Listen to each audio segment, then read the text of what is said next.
당신의 전성기 오늘 4부 50플러스 Q&A 문을 열었습니다. 인생 제2막을 준비하는 여러분을 위한 일자리, 재테크, 부동산 그리고 취미생활까지 다양하고 알찬 정보들로 꾸미고 있는 50플러스 Q&A.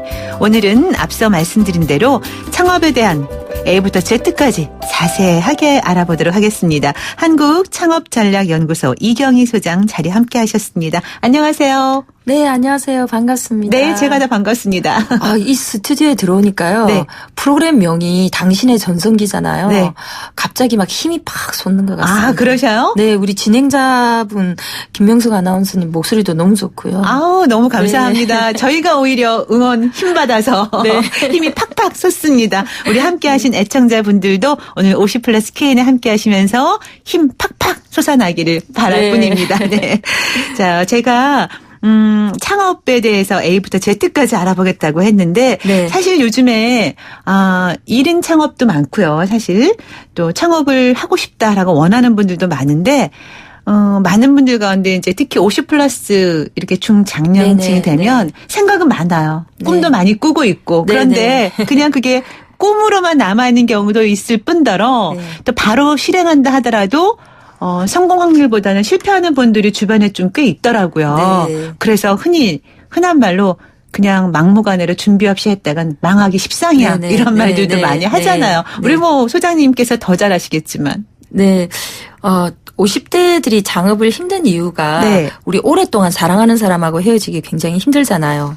그러니까 익숙한 것하고 결별하는 게 힘든데 사실 또 헤어지고 나면 또 시간이 흐르면 잊혀지고 새로운 사람 만나서 새로운 사랑할 수 있는 것처럼 좀 마음을 너무 익숙했던 것에 메어놓지 말고 새로운 것에 대해서 한 발 한 발 나아가는 게 굉장히 필요하고요. 특히 이제 그 50대들은 삶을 좀 돌아보고 삶을 돌아보면 미래에 대한 준비가 되거든요. 그래서 그냥 막연히 생각하지 마시고 삶을 돌아봐서 좀 정리를 하시고 그러면 미래에 대한 준비를 하고요. 또 이제 그 여성이든 남성이든 소비 활동을 좀 적극적으로 했으면 좋겠어요. 왜냐하면 우리가 보통 이제 50대 그 은퇴를 하거나 그러면 소비를 딱 멈춰버리는데요. 사실 우리가 해야 되는 사업은 우리의 소비하는 활동 안에 다 숨어 있거든요. 아, 그래요? 그래서 유능한 소비자가 되는 것 자체가 사업 준비 한 50% 정도 되는 거예요. 그래서 실제로 그 아내와 부부가 소비를 열심히 하게 되면 거기서 뭔가 내 마음에 끌리는 것들이 나오게 되고 그것이 이제 창업 준비의 첫 출발이다. 거기서 기회를 발굴하는 연습을 해야 됩니다. 네. 근데 소비를 열심히 해야 된다고 하면 돈을 쓴다라는 생각으로 자꾸 들어가서 이제 이날쯤 되면은 돈을 쓰는 것도 물론 중요하지만 은퇴 이후라든가 그런 분들은 이 돈 그냥 다 써버리면 어떡해. 아껴 써야지. 이런 생각들을 또 하게 되거든요. 그렇다고 뭐 소비하라고 해서 펑펑 쓰라는 게 아니라요. 작은 소비와 삶의 기쁨과 거기에서 기회의 발견. 예를 들면 뭐 박람회 같은 것도 굉장히 많이 열리고 있는데요. 돈이 들지 않는 그런 활동들도 많이 있거든요. 박람회에 가서 상담받고 활동하는 것만 하더라도 예를 들어서 요즘 뜨고 있는 업종 중에 하나가 식물을 테마로 한 그런 사업들도 많이 있는데 예를 들면 뭐 가드닝과 관련되는 박람회에 가서 열심히 이야기 듣고 그러면 그런 과정에서 내가 관심 가는 분야가 생긴다는 거죠. 그러니까 많이 보고 많이 돌아다니고 적극적으로 활동을 하라. 그런 말씀이시군요. 근데 이제 흔히 창업하면은 이제 뭐 가게 같은 거를 많이 생각하시잖아요. 흔히 이제 점포라 그러나요? 점포형 창업을 많이 생각하는데 그게 성공 확률이 그렇게 많지 않다고 그러더라고요. 네, 우리나라 전체적으로 봤을 때 이제 그 창업 실패율이 3년 안에 폐업하는 비율이 80%가 넘거든요. 그러니까 3년을 버티고 살아남는 비율이 한 20%가 안 된다라고 하는 건데 아무래도 이제 점포형 창업이 좀 실패율이 높다라고 하는 것은 시장의 경쟁이 워낙 치열하고 또 비슷비슷한 게 너무 많고 또 다른 업종에 비해서 진입 장벽이 좀 쉬워요. 그렇겠죠. 아무래도. 특히 그 프랜차이즈들이 많기 때문에 프랜차이즈는 뭐 원스톱 서비스를 한다고 해서 초보자도 아무것도 몰라도 처음부터 끝까지 서비스를 다 해줍니다라고 하니까 너무 쉽게 생각하고 들어가서 아무리 쉬워도 거기에 자기의 각오와 전문성과 이런 것들이 필요한데 그래서 실패율이 좀 높다고 할 수 있겠고요. 또 한 가지는 또 유행에 휩쓸리는 경향이 있기 때문에 이런 유행이 파도처럼 왔다가 지나가면 그 파도에 휩쓸려서 왔다 갔다 하다 보면 길을 잃고 사업가로서의 어떤 그 능동적이고 주체적인 철학 같은 게 없어서 또 실패하는 경우도 많습니다. 네. 지금 이제 유행처럼 또 프랜차이즈 같은 경우가 또 진입 장벽이 쉬워서 선택을 한다고 하는데 그래서 그런지 이제 대부분 흔한 말로 네네. 창업하면은 치킨집을 제일 먼저 떠올리고요. 네. 그다음에 이제 커피 전문점 같은 것들 네네, 많이 생각을 네. 하시는데 네. 창업 아이템 선정하는 것도 제일 중요하다면 중요할 수 있는 거겠죠? 네, 맞습니다. 이제 내가 하고 싶은 게 명확하게 있는 사람은 사실 창업 준비에 50%는 된 거예요. 네. 근데 대부분은 뭘 해야 될지도 모르겠고 막연하죠. 내가 하고 싶은 것도 없는 게 문제인데 네. 그러기 위해서는 아까 말씀드린 것처럼 일단 좀 활동을 하면서 특히 박람회 같은 거 굉장히 좋고요. 네. 그 관심 있는 분야를 찾아야 됩니다. 네. 일단 관심 있는 게 눈에 들어오면 또 어느 정도 아무래도 이 그 사랑하는 사람도 딱 보면 눈에 들어오는 게 있는 것처럼 네. 제 눈에 안경인 것처럼 뭔가 맞기 때문에 관심해서 눈에 들어오거든요. 네. 그래서 일단 관심 있는 걸 찾는 게 중요하고요. 일단 관심 있는 게 눈에 들어오면 이제 그때부터는 정보전이죠. 시장성도 파악하고 또 정보도 수집하고 그 관련 사업 하시는 분들도 만나고 그런 과정이 필요하고요. 그다음에 이거 괜찮겠다라고 하면 그때는 이제 성공시키는 전략을 짜야 됩니다. 대부분 관심 있는 게 눈에 들어오면 바로 창업하거든요. 네. 근데 그게 아니라 3단계를 거쳐야 된다라는 거죠. 관심 있는 걸 찾고 시장성을 분석하고 그다음에 성공 있는 전략이 나올 때까지 네. 이 3단계를 차분하고 합리적으로 거치게 되면 성공 확률이 2배, 3배 이상은 더 높아집니다. 네. 지금 말씀하신 것이 다 어쩌면 이제 정보전에 다 포함되어 있는 거라고도 말할 수 있을 것 같아요. 근데 정보하면은 요즘에 뭐 정보의 홍수다 이런 얘기들을 하잖아요. 네네. 그래서 뭐 정보를 뭐 여러 군데서 많이 얻을 수 있다 하는데 그렇기 때문에 더 어려울 수 있다라는 생각이 들어요. 왠지 다 흔한 것 같은데. 맞아요. 거기서 오히려 네. 또 놓치고 맞습니다. 가는 경우가 맞습니다. 많을 것 같아요. 너무 네네네. 많아서. 맞아요. 네. 또 어떤 창업 성공하신 분은 뭐 책의 길이 있다 이런 얘기도 네, 하시고. 맞습니다. 네. 그거 어떻게 정보전에서 성공을 할 수 있을까요? 정보전을 할 때는요. 네. 2가지를 고려하셔야 되는데요. 네. 첫 번째는 내 스타일을 좀 알아야 돼요.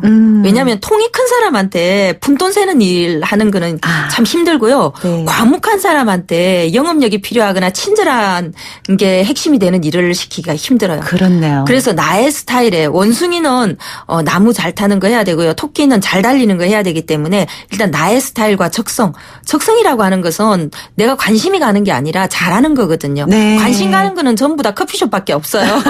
네. 네. 근데 내가 잘하는 거 보셔야 되고 두 번째는 명심해야 될 것 중에 하나가 절대 진리는 없고 부분 진리밖에 없다라고 생각을 해야 됩니다. 네. 그래서 내가 한마디 들으면 그 한마디 들은 거에 따라서 마음이 왔다 갔다 하고 뭐 책에 진리가 있다면 책 속에 진리가 있다고 해서 책만 판다든지 현장에 답이 있다라고 하면 현장에 가야 되나 보다 하고 현장만 어슬렁거린다든지 그러는데 그 다 부분 진리라는 네. 사실. 그래서 정보의 균형을 이루는 것이 굉장히 중요하고 어떤 업종이든지 핵심 성공 요인을 좀 정리할 수가 있거든요. 네. 그래서 중용이 참 중요하다. 그리고 세 번째 꼭 말씀드리고 싶은 것은 이제 성공이라고 하는 것은 사실과 신념의 사이에 있다라는 걸 아셔야 됩니다. 네. 현장에서 내가 찾을 수 있는 정보에서 사실적인 것을 얻는 것도 굉장히 중요하지만 신념이 50%다. 예를 들어서 결혼은 신념이 굉장히 중요한 분야거든요. 결혼을 내가 미리 연습을 한다고 해서 성공할 확률이 없어요. 그거는 그렇죠. 신념의 문제거든요. 네. 그래서 사업도 신념이 중요하다. 이런 걸 좀 명심하시기 바랍니다. 네.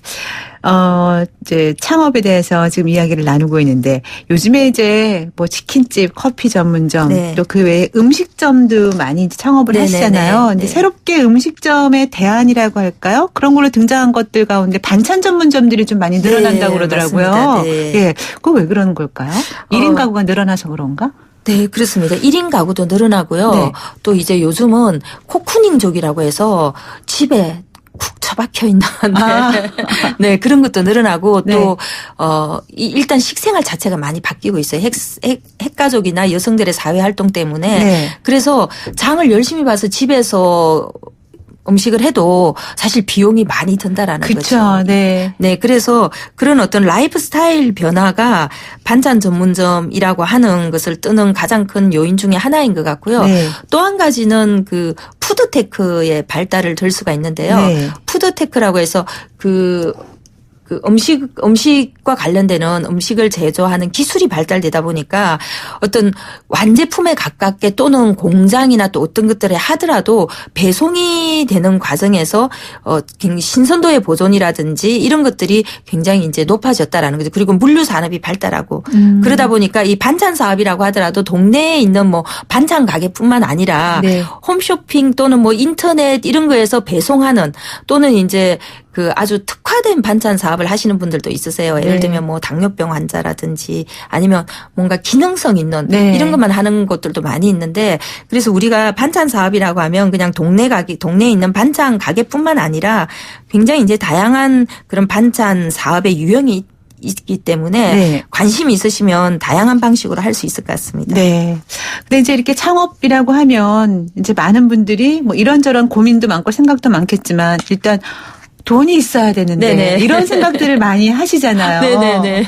또 어떤 분들은 네. 야, 돈 있으면 뭐 하려고 이렇게 힘들게 그냥 있는 돈 갖고 살지 또 이런 얘기도 맞아요. 하고요. 네, 맞습니다. 근데 정말 돈이 있어야 창업하는 건가요?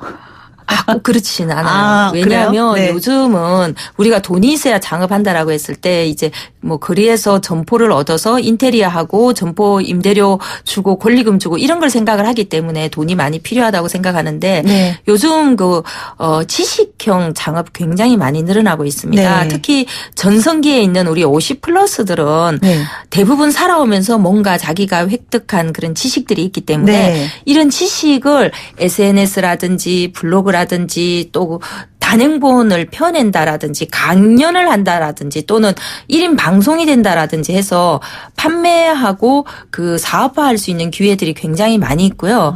두 번째는 또 협동조합이나 사회적 기업들이 네. 많이 늘어나고 있는데 이 협동조합이나 사회적 기업은 굉장히 지자체나 정부에서 지원해 주는 프로그램들이 너무너무 많아요. 네. 그래서 내가 아이디어만 있다라고 하면 돈이 없어서 창업을 못할 때는 아니다. 네. 특히 이제 창농 같은 경우에도 농업을 내가 땅을 사가지고 해야 되는 게 아니라 정부나 어떤 지자체의 지원을 받아서 그 관련 당국의 지원을 받아서 내가 그냥 몸만 가서 할 수 있는 이런 기회들도 굉장히 많이 있습니다. 네. 그래서 지금은 돈이 있어야 창업한다. 이거는 정말 잘못된 생각이다. 네. 의욕이 가장 중요하다라고 네. 말씀드릴 수 있겠습니다. 그러니까 지금 말씀하신 그런 부분들 있잖아요. 지식형 네.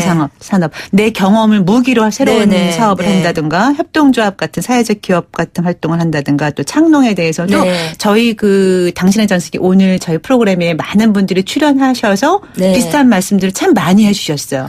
그러니까 이게 네. 바로 이제 요즘의 트렌드인가 봐요. 네. 전성기에서 네. 그런 내용들 많이 소개해 주시면 네. 우리 청취자들한테 참 도움이 많이 될 것 같습니다. 네. 그래서 이제 오늘도 우리가 한국창업전략연구소 이경희 소장님과 함께 창업에 대한 이야기 나누고 있는데요. 여러분께서도 방송 중에 함께 하시면서 궁금한 사항 있으면 문자로 참여하실 수 있습니다. 문자 번호 샵 0945번이에요. 우물정 0945번으로 보내주시기 바랍니다. 저희 프로그램은 이제 앞서도 말씀드렸지만 50플러스 중장년층들이 이제 많이 사랑을 해주고 계십니다. 네네. 뭐 그 밖에 더 많은 분들도 사랑하시지만. 네. 근데 이제 요즘 보면은 창업 이렇게 조그만 가게들도 젊은 사람들이 너무 많이 사장님으로 계세요. 네. 그래서 이제 우리 베이비 부머 세대들 흔히 50플러스 이상 되시는 분들은 좀, 다른 분야에서 창업을 하는 게 좋지 않을까 하는 개인적인 생각을 좀 가끔씩 하는데요. 네. 네. 그래서 사업 아이템 선정이 상당히 좀 중요할 것 같아요. 네. 일단 50플러스들이 아이템을 선정을 할 때는 네. 속도가 조금 느린 사업이 좋습니다. 한번 하면 변화가 별로 없고 우리가 업의 속성과 업의 본질이라고 하는 게 있는데 네. 좀 변화가 느린 것들 그리고 대중적인 수요를 가지고 있는 것들 그리고 네. 좀 안정적인 분야들 이런 업종들을 했으면 좋겠고요. 가장 이제 대표적인 게 아무래도 음식 중에서는 한식 같은 것들 그리고 유행을 특별히 타지 않고 10년, 20년 돼도 계속 가는 것들 네. 뭐 이런 사실 커피도 좀 그런 분야에 속하긴 한데 요즘 네. 이제 경쟁이 너무 치열해서 그렇긴 한데 네. 그리고 이제 약간 진입 장벽이 약간 있는 것도 괜찮은 것 같아요. 왜냐하면 진입 장벽이 너무 없으면 경쟁이 치열해지기 때문에 처음에 조금 힘들어도 진입 장벽이 있는 게 좋을 것 같고요. 또 50대 50플러스의 특징 중에 하나가 아무래도 젊은 층보다는 재산이 좀 있기 때문에 부동산을 활용하는 이런 사업들이 많이 있거든요. 네. 예를 들어서 프리미엄 독서실이라든지 아니면 공간 대여 사업이라든지 또 요즘은 파티룸 사업이라고 해서 이 공간을 이렇게 파티룸처럼 꾸며서 대여해 주는 이런 사업들도 있고요. 또 게스트하우스 풍의 이런 사업들이 있기 때문에 이런 업종들도 괜찮을 것 같고요. 또 한 가지는 이제 신개발지를 좀 노리는 그런 사업을 해봐라. 아무래도 중심가보다는 주택가 쪽으로 가는 게 50플러스들한테는 좋은데 네. 예를 들면 제과점이라든지 분식이라든지 이런 업종들도 중심가나 뭐 역세권 이런 경쟁이 치열한 곳에서는 기회가 없는데 새로 택지개발지구라든지 새롭게 어떤 그런 조성되는 지역에는 무주공산이죠. 비어있는. 미리 가서 이제 자리를 잡으라는 말씀이시구나. 네네. 거기 가서 자리를 잡고 시작하는 것은 상대적으로 유리하다고 할 수가 있는데 다만 한 가지 그런 택지개발지구에 들어갈 때는 상업용지 비율 같은 걸 조금 보고 들어갔으면 좋겠습니다. 네, 상업용지가 너무 많은 곳은 경쟁이 점차 치열해지는 그런 경향이 있기 때문에 네. 그런 것들 잘 감안해서 하면 좋겠습니다. 네. 그러니까 이제 장소 선정도 굉장히 중요한 거고요. 네, 지금 이제 사연 하나 제가 좀 들어온 거 한번 소개를 해드릴까 합니다. 퇴직 후 사업을 준비 중입니다. 친구가 인건비가 제일 문제라고 하더라고요. 인건비가 조금 덜 들어가는 창업은 없을까요? 소자본 창업으로요 하셨네. 네, 아까 말씀드린 업종 중에서 장소 대여형 업종들이 상대적으로 좀 인건비와 관련해서 유리한 업종입니다. 근데 이런 거는 본인이 장소를 갖고 있어야 되는 거 아닌가요? 그래야 대여를 할 수 있는 거 아닌가요? 네, 예를 들면 이제 그 디지털 당구장 같은 것들 네. 요즘 그 50플러스들 당구장에 많이 가고 또 남자분들이 당구장을 많이 가는데 이런 디지털 당구장 같은 게 인력이 굉장히 적게 듭니다. 네. 그리고 뭐 스크린 야구방 같은 것도 나왔는데 네. 상대적으로 이런 업종들이 객단가가 높고 인력이 좀 적게 드는 업종이고 또 프리미엄 독서실 같은 것들도 좀 상대적으로 인력이 적게 들고 네. 그 시설 장치에 많이 의존을 하는 사업이기 때문에 그렇다고 할 수 있겠고요. 또 판매 업종들이 네. 외식 업종에 비해서는 상대적으로 뭐 직원이 한두 명 있으면 되는 그런 업종들이기 때문에 네. 인력이 좀 적게 듭니다. 예를 들어서 뭐 건강식품을 판매한다든지 네. 이런 업종들이 거기에 속한다고 할 수가 있겠고요. 네. 또 이제 커피숍 같은 경우에도 소형 아주 작은 점포들 미니 업종들 분식집 같은 것들도 미니 업종들은 인력을 적게 드는 그런 업종이라고 할 수가 있겠죠. 네. 뭐 지식형 업종 같은 경우에는 그냥 본인의 지식 역량으로 도전하는 업종이기 때문에 사실 혼자서 하는 업종이 많죠. 네, 그런 것들도 본인의 인건비, 인력이 적게 되는 업종이라 할 수 있겠고, 다만 이제 일반적인 업종에서는 가족 창업을 저는 좀 적극적으로 권해드리고 싶고요. 네. 실제로 그 세대 융합 창업이나 부부 창업 많이 늘어나고 있거든요. 네. 그래서 그 지방에서 아주 작은 뭐 1억 원이 안 되는 업종으로 창업을 했는데 매출이 50만 원밖에 안 되는데도 뭐 연 1억 이상, 연봉 1억 이상 되는 그런 사례들이 종종 많이 있습니다. 네. 근데 그 비결을 보면 부부가 같이 하거나 가족이 같이 하는 경우. 네. 그러니까 나가는 돈을 줄이는 거군요. 네네. 일단. 네. 네. 그런 것도 중요하죠. 네네. 근데 이제 우리가 흔히 창업 가운데 아까도 초반에 얘기가 나왔지만 이제 치킨 창업들을 많이들 생각들을 하시잖아요. 실제로 네네. 많고요. 네. 근데 지금 사연도 하나 들어와 있습니다. 치킨 창업 하고 싶은데 어떻게 해야 할지 고민이에요. 어느 브랜드로 치킨 창업을 시작할지도 고민이 많네요. 네. 프랜차이즈가 낫겠지요? 라고 하셨네요. 프랜차이즈도 고민하시네요. 네, 치킨은 그 치킨 호프 같은 경우에는 개인이 독립점으로 해도 상관이 없는데요. 아무래도 네. 배달이 좀 들어가는 경우에는 프랜차이즈 브랜드를 하시는 게 좋고 네. 실제로 이제 유명 브랜드 같은 경우에는 기회 자체가 없습니다. 대부분 점포 수가 뭐 1000개 이상 되는 그런 브랜드들이 많이 있기 때문에 네. 내가 하고 싶다고 해서 되는 게 아니라 양도양수 기회를 통해서 창업을 하시는 게 좋고요. 만일에 내가 근데 아무래도 유명 브랜드는 좀 투자비가 많이 들지 않습니까? 그래서 네. 투자비가 적게 드는 그런 치킨 브랜드를 하고 싶다고 하면 뭔가 차별화되는 요소가 있는 브랜드를 선택하는 게 상대적으로 성공하기가 쉬운데 프랜차이즈 같은 경우에는 공정거래위원회에 그 프랜차이즈 사업을 하는 모든 브랜드의 정보 공개서가 등록이 되어 있어요. 네. 거기에 가면 그 브랜드의 평균 매출액이 얼마나 나오는지 확인을 할 수가 있기 때문에 네. 보시고 하시기 바랍니다. 네.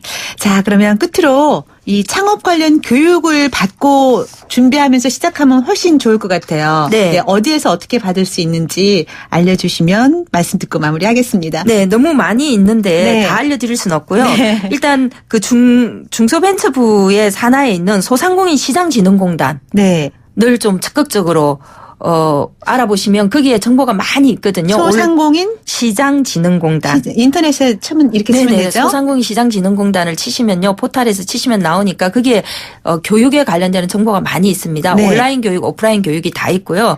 또 전국의 지자체들이 네. 각 지자체별로 이렇게 교육을 하는 곳이 있습니다. 그리고 예를 들면 내가 사회적 기업에 대해서 관심이 있다. 그러면 사회적 기업 진흥원이라든지 뭐 이런 어떤 그 장학과 관련되는 공공기관들이 많이 있기 때문에 그런 공공기관 사이트를 적극적으로 활용하시기 바랍니다. 네. 오늘 말씀 창업 관련해서 잘 들었습니다. 지금까지 한국창업전략연구소 이경희 소장이었습니다. 고맙습니다, 소장님. 네, 감사합니다. 당신의 전성기 오늘 함께 하셨습니다. 이제 곧 점심시간이네요. 날씨 너무 추우니까 따뜻한 걸로 맛있게 드시고 오늘 행복한 하루 보내세요. 저는 끝곡 띄우면서 인사드릴게요. 성시경의 노래 준비했습니다. 두 사람. 내일 아침 10시 20분에 다시 올게요. 지금까지 김명숙이었습니다. 여러분, 오늘이 가장 젊은 날입니다. 달빛